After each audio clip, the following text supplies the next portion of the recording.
Section 1. You will hear a conversation about accommodation rules. First, you have some time to look at questions 1 to 3.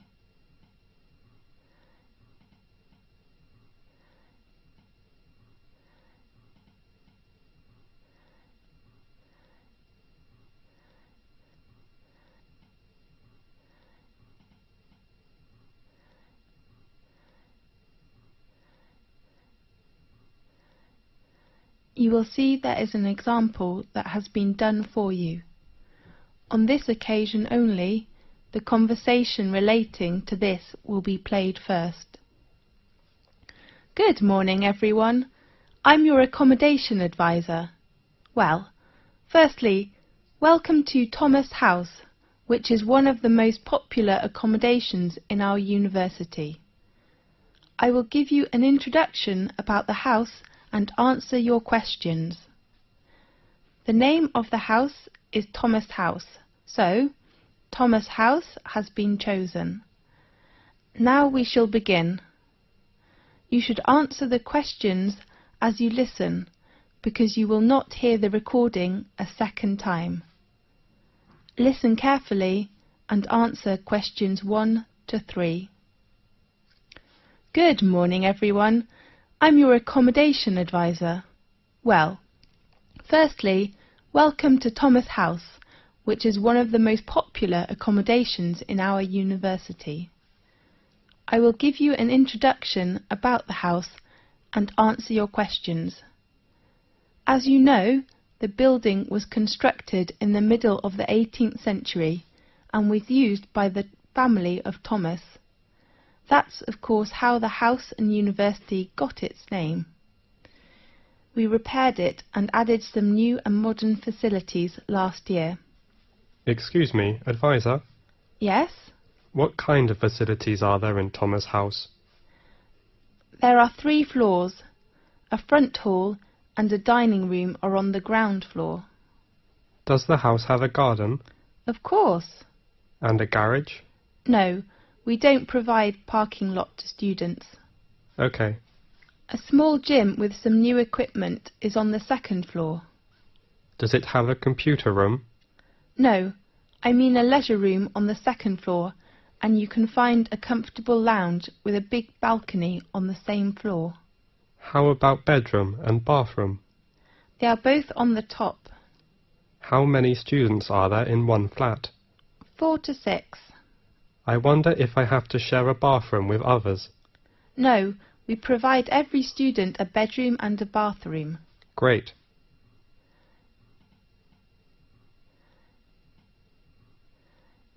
Now, look at questions 4 to 10.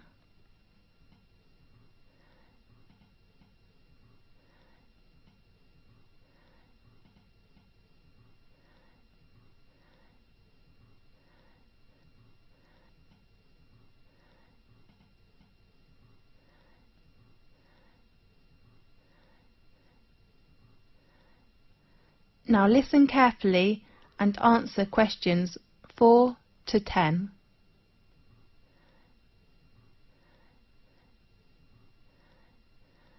There are some rules in Thomas House. Firstly, smoking is not allowed in both your bedroom and the bathroom. Does the house have a smoking section? No, you can smoke on the balcony or outside the house. Advisor, is there a laundry in the house? Of course, laundry room is located on the right corner of the 2nd floor. Sure. But please do not use it after 11 o'clock. Is it free to us? In fact, you don't need to pay any bills which are included in your accommodation fee, but you have to pay laundry fee. How much? We offer 2 coin-operated washing machines. The large one is £2.50 and the small one is £1.60. If the lounge has a time restriction? Definitely. We ask all students to keep quiet and do not make noise after 11 o'clock. We know there is a backyard in the house. Yes. if we can park our car there? No, we do not allow parking in our yard. OK. Could we invite some friends to hold a party in the garden or lounge? We only allow party on weekends. Fine. The last rule is to pay attention to the opening time of the front hall. The door is locked at 11 p.m. and opened again at 6 a.m. in the next morning. Remember to take the front door key when you go out early or come back late. How could we get the front door key? You can go to residence office building and get your key in room 101. Sure. Well, any questions? This is the end of section 1. You now have half a minute to check your answers.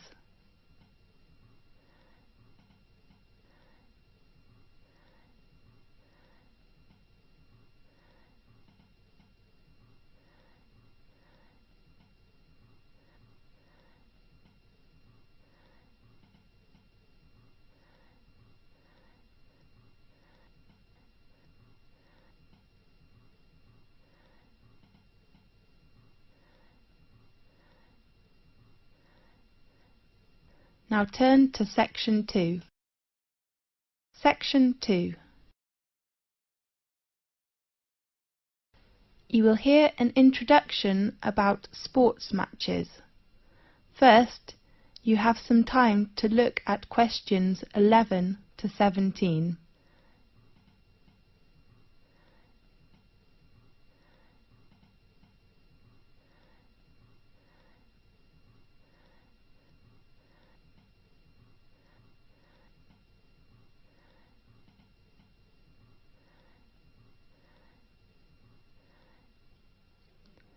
Now listen carefully and answer questions 11 to 17. Good morning, everyone. I'm Mary White, the Secretary of the exciting sports club.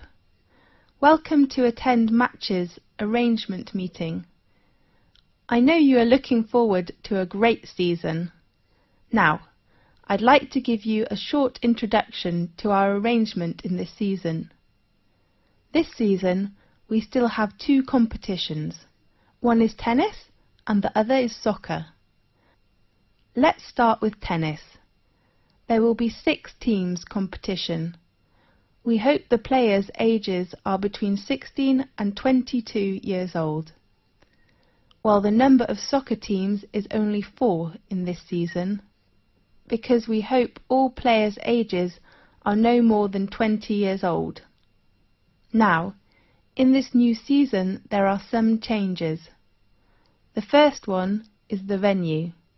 We will arrange all our matches for both the tennis and soccer competitions in Magic Park instead of Darry Park, which was used last year.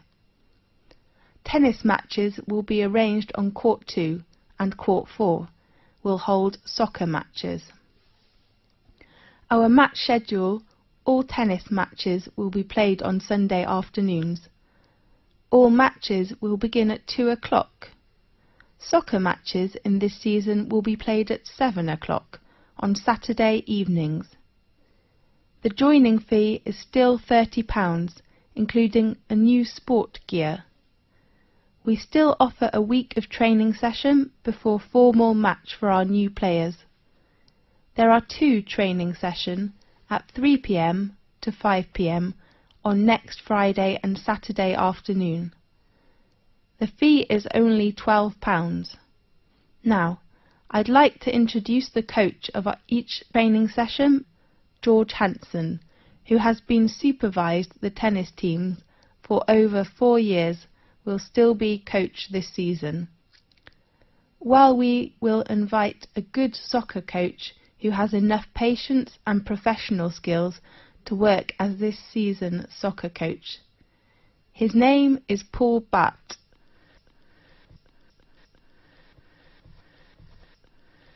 Now, look at questions 18 to 20.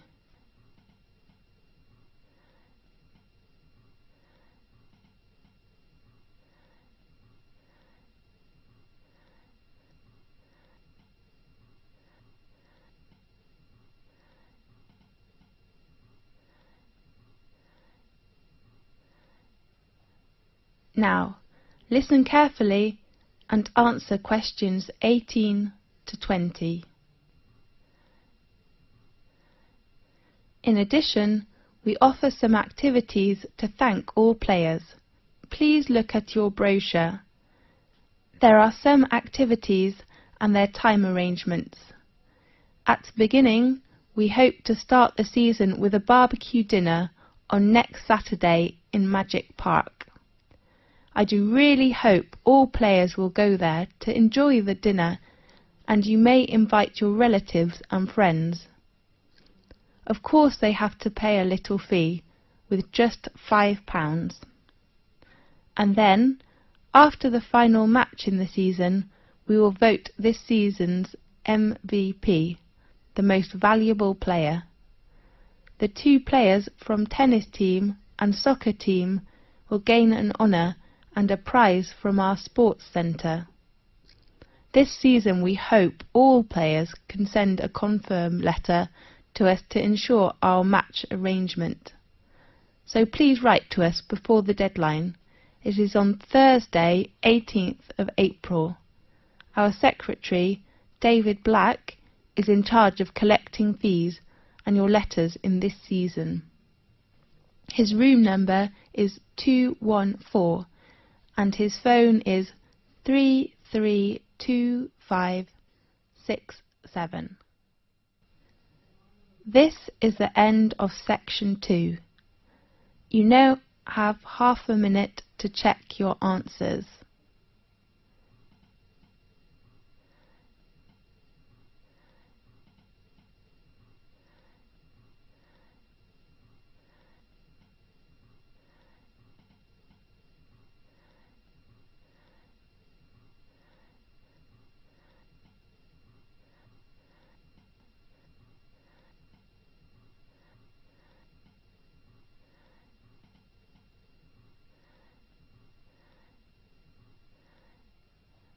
Now turn to section 3.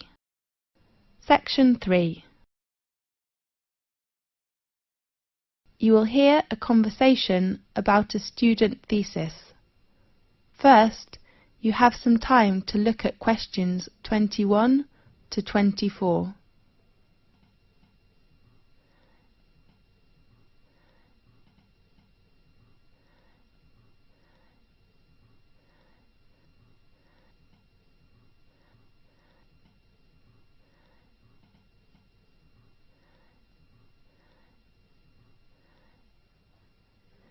Now listen carefully and answer questions 21 to 24. Come in, please. Good afternoon. Oh, I am sorry. Is it Professor Lee's office room? No, it is room 640. His new room number is 614 on the right of this corridor. Thanks a lot. You're welcome. Come in, please. Good afternoon, Professor Lee. Good afternoon. Come in, please. I remember our tutorial time is at 2 o'clock, right? Really? Oh, I am so sorry. I remember it is at 1:30. So I go to common room to wait for 30 minutes, okay? No, I'm free now. Let's begin. I am so sorry. That doesn't matter. So, how about your work? In fact, Professor Lee, can I get an extension of time to hand in my work? I mean, I hope to extend my thesis deadline. James, you know extension is usually given only for medical or accident reasons. So what's your problem? You have a good beginning with your draft, isn't it right? Yes, well, I'm having too many reading materials to read. Too many? How many? Besides academic journals, I have about 15 books to read next month. I don't think I can finish them. Oh, darling, you do not need to read them all. What do you mean? I mean, you can choose some parts of these books which can help your work. Really? Could you give me some suggestions? Sure.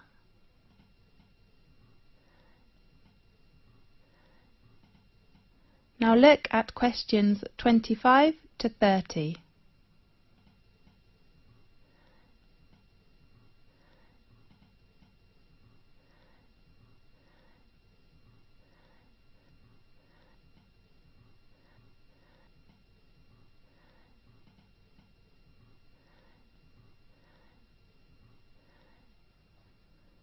Now listen carefully and answer questions 25 to 30.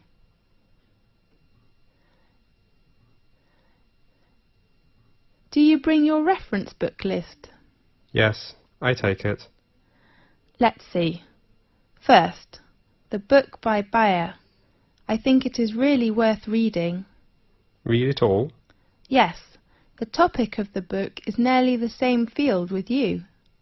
Okay, I'll read Bayer's book. The next author is Oliver. I heard that his argument is very strong, but the book is a little difficult. You are right, but I still recommend you to know about his argument, which will give you a lot of help. Fine. Do you think I should read Billy's book? About Billy. I have to say his work is very good, especially his research method, but you do not need to read it now. Right. The last author is Andrew. How about his book? In my opinion, the one by Andrew says the research findings. I mean, his last part is very excellent, clear and persuasive. I agree with you. I'm reading the book now. Great. How about others? I suggest you finish these books next month, and then we will talk about others, okay? Okay. Have you begun your research work? Yes. How are things going? That's okay, except the research method. What's wrong with the method? I have made some interviews, Yes. but I found they couldn't give me the data I need. Who are the interviewees? Some are our classmates and others are schoolmates. Oh no. James, it's better for you to interview some professionals. Do you think it is better for me to change another research method, such as questionnaire? I don't think you will have enough time to design it and then analyse your research data. That will waste you a lot of time. You're right. And pay attention to your reference. Reference books? No, I mean you should make clearly about what reference books you read, and then write them after your thesis. Okay, I'll make them clear. Fine. I hope to see your work quickly. I hope too. Thanks for your help, Professor Lee. That's okay. See you next time. See you. This is the end of section 3. You now have half a minute to check your answers.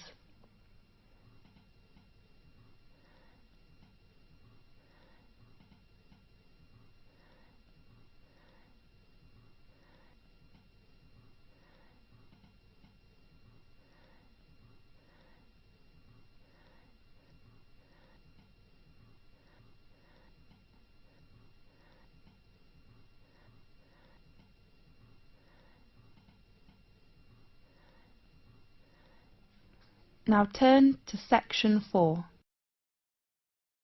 Section 4. You will hear a conversation about astronomy.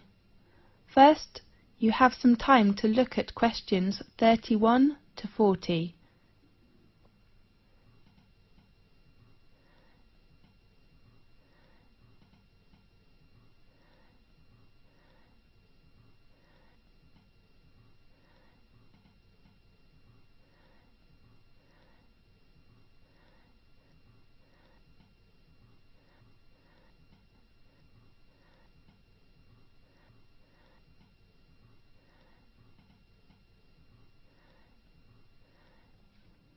Now listen carefully and answer questions 31 to 40.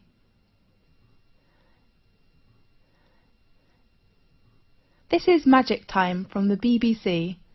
I am Faith. In today's programme we invite a Professor of Astronomy. Welcome, Lewis. Thanks a lot, Faith. What magic information will you introduce to us? We all know the Leonidas in August are coming, so today let's talk about meteors. Good topic. At one time or another, almost everyone has glimpsed a swift little streak of light dashing across the night sky. Nearly everyone makes wishes when they see them, and blame both good and bad luck on their presence. Yes, these sudden celestial visitors are meteors. We often call it shooting star. The glowing trails are caused by the incineration of a piece of celestial debris entering our atmosphere. Many meteors are quick flashes, but some last long enough for us to track their brief course across the sky. Right. Now and then a meteor truly will light up the night, blazing brighter than Venus, although rarely, even brighter than the moon, leaving in its wake a dimly glowing trail that may persist for minutes. Lewis, can we see some meteors every night in 1 year? Yes. Under a dark sky, any observer can expect to see between 2 and 7 meteors each hour, any night of the year. These are sporadic meteors. Sporadic meteors? Yes. Their source bodies, meteorids, are part of the dusty background of the inner solar system. Several times during the year, Earth encounters swarms of small particles that greatly increase the number of meteors. The result is a meteor shower, during which observers may see dozens of meteors every hour. Concentrations of material within the swarms may produce better than average displays in some years, with rates of hundreds per hour, and were treated to a truly amazing display in which thousands of visible meteors can be seen for a brief period. The phenomenon is called meteor storms, which are more magnificent than meteor showers. Aha! That's wonderful! Definitely. The meteors that appear during a meteor shower seem to come from one point in the sky. This illusion is an effect of perspective, just as a roadway seems to converge in the distance. Usually, meteor showers get the name of the constellation from which the meteors appear to radiate. Such as during the Perseid shower in August, meteors seem to streak from a point in the constellation Perseus. When is the biggest meteor storm? According to records, in 1833, a storm of 60,000 meteors an hour shocked the world. 60,000? That's unbelievable! By the 1860s, scientists had known that many meteor showers were annual, including the normally placid Leonids, which produced the big storm, and that they were somehow related to comets. Really? Yes, but most of the meteors people have seen during one of the annual showers arise from fluffy particles not much larger than sand grains. As a particle enters Earth's atmosphere, it collides with gas atoms and molecules. The particle becomes wrapped in a glowing sheath of heated air and vaporized material boiled off its own surface.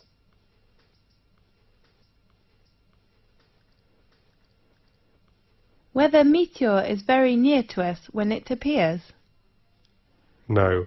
In fact, it is an illusion. However, even well-trained professionals can be fooled, such as airline pilots have swerved to avoid meteors that were actually 160 kilometers away. A meteor that appears brighter than any of the stars and planets is a fireball. Fireball? That's so interesting. Yeah. Most meteors are seen 80 to 120 kilometers above the ground. Sometimes someone will claim to see a fireball land on a hilltop, but in fact a real fireball first appears at a height of about 125 kilometers and loses its brightness while still at least 20 kilometers above the ground. Yes. What colours do meteors have? Usually, most meteors look white, but some also appear blue, green, yellow, orange, or even red. What will happen if a meteoroid gets to the surface of the Earth without being completely vaporized? It will be a meteorite. I heard meteorites were long ago thought to be cast down as gifts from angels. Yes, and others thought the gods were displaying their anger. Really? As late as the 17th century, many believed they fell from thunderstorms. They were nicknamed thunderstones. Many scientists didn't believe the accounts of people who claimed to have seen meteors, and some experts were skeptical that stones could fall from the clouds or the heaven. Yes. One of the most significant meteorite events in recent history destroyed hundreds of square miles of forest in Siberia on June the 30th, 1908. According to local witnesses, a ball of fire streaked through the sky and seemed to enter the atmosphere at an oblique angle. It exploded, sending out hot winds and loud noises, and shaking the ground enough to break windows in nearby villages. Small particles blown into the atmosphere lit the night sky for several days. So, nowadays, the prevailing theory holds that a meteor exploded just above the surface. Yes. Most impact craters and basins larger than the meteor crater are heavily worn away, or have been buried by rocks and dirt as the Earth's surface changed. At present, Chicxulub Basin, centered in Mexico's Yucatan Peninsula, is the largest one. The diameter of basin is around 300 kilometers. Rock samples obtained by drilling into the basin show that an asteroid struck the Earth there about 65 million years ago. Does that the same period with the dinosaurs disappeared? That's right.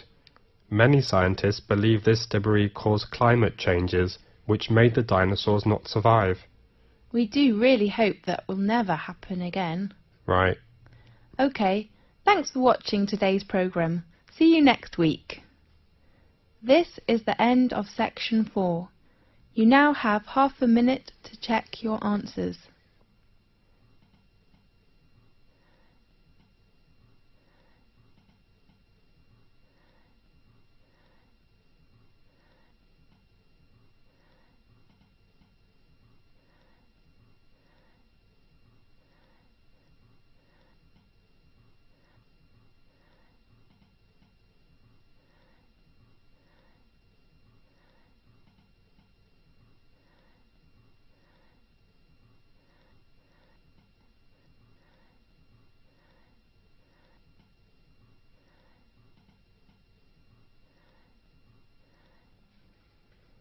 This is the end of the listening test. You now have 10 minutes to transfer your answers to the listening answer sheet. Please wait for the answers.